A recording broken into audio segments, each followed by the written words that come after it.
Hi friends, അസ്സലാമു അലൈക്കും. ബിസ്മിക്ക് ചലോട്ട എല്ലാവർക്കും സ്വാഗതം. ഇന്ന് നമ്മളൊരു അച്ചാർ കേട്ടോ തയ്യാറാക്കുന്നത്. അത് നമ്മൾ ഇഞ്ചിയും വെളുത്തുള്ളിയും 2 പച്ചമുളകും ഒരു ചെറിയ സവാളയായിട്ടോ എടുത്തിട്ടുള്ളത്. അതും കൂടി എടുത്തിട്ടാണ് നമ്മൾ അച്ചാർ ഉണ്ടാക്കുന്നത്. ഇനി ഇതിലേക്ക് നമുക്ക് പുളി ആവശ്യമുണ്ട്. ഈ ഒരു വലിപ്പമുള്ള പുളിയാണ് എടുക്കുന്നത് കേട്ടോ. ഈ പുളിയിലേക്ക് നമുക്ക് വെള്ളം ഒഴിച്ചൊന്ന് കുതിരാൻ വെക്കണം. ഞാൻ 250 ml കപ്പിൽ 1 കപ്പ് വെള്ളം ഒഴിച്ചിട്ടാണ് ഇതൊന്ന് കുതിരാൻ വേണ്ടിയിട്ട് വെക്കുന്നത്.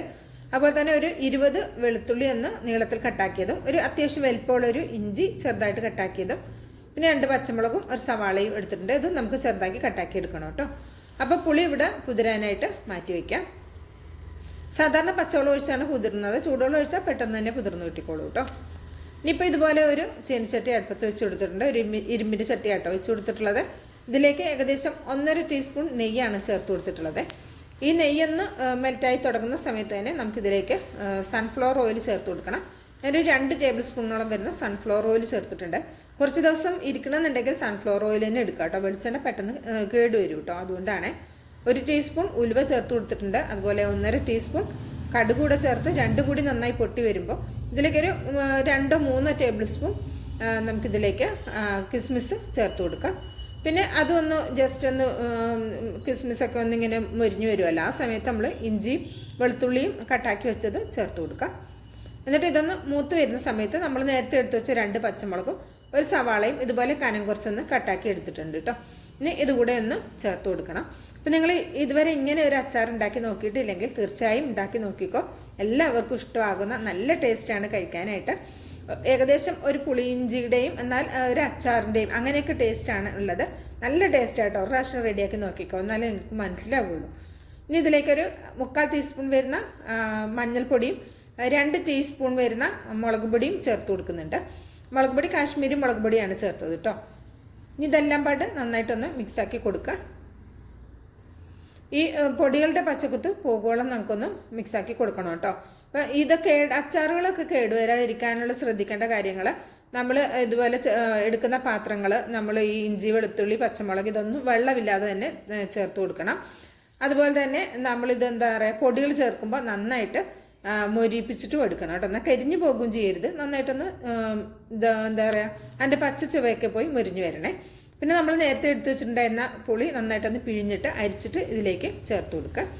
ഈ സമയത്തൊരു മീഡിയം ഫ്ലെയിമിലാണ് വെച്ചിട്ടുള്ളത്. ഇതിലേക്ക് ഞാനൊരു 1/2 കപ്പോളം വരുന്ന തിളച്ച വെള്ളം കൂടി ഒഴിച്ചു കൊടുക്കുന്നുണ്ട് കേട്ടോ. നല്ല തിളച്ചും കൊണ്ടിരിക്കുന്ന വെള്ളം തന്നെ എടുക്കാൻ ശ്രദ്ധിക്കണേ. അപ്പം വെള്ളം ചേർത്തുകൊണ്ട് കേടുവരൊന്നുമില്ല. നല്ല തിളച്ച വെള്ളം തന്നെ ചേർക്കണം, പച്ചവെള്ളം ചേർക്കരുത്. തിളച്ചും കൊണ്ടിരിക്കുന്ന വെള്ളം ഒരു 1/2 കപ്പ് ഇതിലേക്ക് ഒഴിച്ചു കൊടുത്തിട്ടുണ്ട്. ഇനി ഇതിലേക്ക് നമ്മൾ ചേർത്ത് കൊടുക്കുന്നത് ഈത്തപ്പഴമാണ് കേട്ടോ. ഒരു 20 ഈത്തപ്പഴം ഞാൻ തോല് എന്താ പറയുക കുരുവൊക്കെ കളഞ്ഞ് ചെറുതായിട്ടൊന്ന് കട്ടാക്കി എടുത്തതാണ്. അതുകൂടെ ഒന്ന് ചേർത്ത് കൊടുത്തിട്ടുണ്ട്. ഇനി നമ്മൾ ഇതിലേക്ക് 2 ചേരുവ കൂടി ചേർത്ത് കൊടുക്കാനുണ്ട്.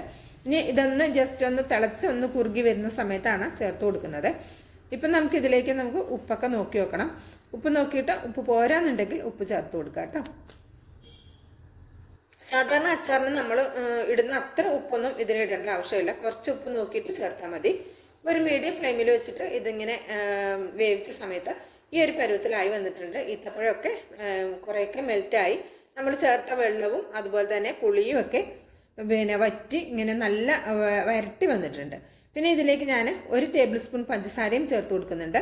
അതുപോലെ തന്നെ ഒരു 1/2 ടീസ്പൂൺ വരുന്ന കായത്തിൻ്റെ പൊടിയും ചേർത്ത് കൊടുക്കുന്നുണ്ട്. ഇതെല്ലാം പാട് ചേർത്തിട്ട് ഇനി ഒരു മീഡിയം ഫ്ലെയിമിൽ നിന്ന് ഒരല്പം കുറച്ച് വെച്ചിട്ട് ഇതൊന്ന് നന്നായിട്ടൊന്ന് മിക്സാക്കി കൊടുക്കുക. ഇരുമ്പിൻ്റെ ചട്ടി ആയതുകൊണ്ട് തന്നെ നല്ല ചൂടുണ്ടാവും. അപ്പോൾ ഇത്രേ ഉള്ളൂ കണ്ടോ. ഇപ്പോൾ എണ്ണയൊക്കെ തെളിഞ്ഞ് വരുന്ന പോലെ ആയിട്ടുണ്ട്. ഇത്ര മതി. ഇനി ഇതൊന്ന് വെക്കുന്ന സമയത്ത് ഇത് ചൂടൊക്കെ ആറി വരുന്ന സമയത്ത് നല്ലോണം നന്നായിട്ടൊന്ന് കുറുകി അച്ചാറിൻ്റെ ആ പരുവത്തിൽ കുറുകി വന്നിട്ടുണ്ടാവും. അപ്പോൾ ഇങ്ങനെ മതിയെങ്കിൽ ഇതിലും അല്പം നേരത്തെ ഫ്ലെയിം ഓഫ് ആക്കണം കേട്ടോ. അപ്പോൾ ഈ രീതിയിൽ കിട്ടിക്കോളും. അപ്പോൾ ഇത് നമ്മൾ അടിപൊളിയായിട്ടുള്ള ഒരു വെറൈറ്റി ആയിട്ടുള്ള അച്ചാർ ഇവിടെ റെഡി ആയിട്ടുണ്ട്.